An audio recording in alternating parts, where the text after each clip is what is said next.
The Jewish Channel's Week in Review.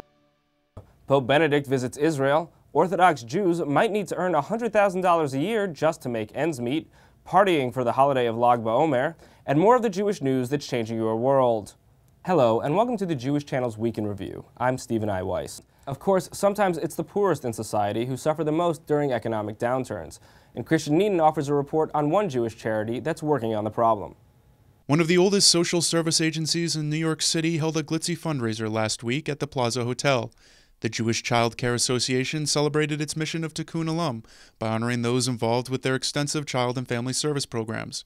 But with the grim economic climate for many Jewish nonprofits, and 90% of JCCA programs funded by federal tax dollars, Board President Barbara Salmonson said the financial importance of fundraising events like this one is growing. You know, government funding is being cut back, and it's tough to raise money. From philanthropists, foundations are cutting back.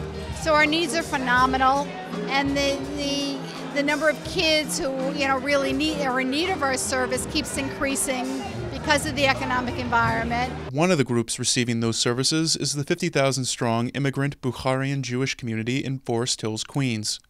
We provide an opportunity for their teens to really learn the American way, to preserve their culture and yet assimilate, and sort of try to balance the two. Established in 1822, the JCCA, which serves all 5 boroughs and Westchester, has long offered residence and adoption programs through orphanages and foster homes. A living example of that service was the night's main honoree, Stanley Barshay, whose family turned to the JCCA for help in the late 1940s. I started JCCA when I was 7 years old. I was in one of their facilities called Pleasantville, the same age as Chloe is, and a little bit older than Emily. So it goes back when I was a little kid, which goes back forever, another century.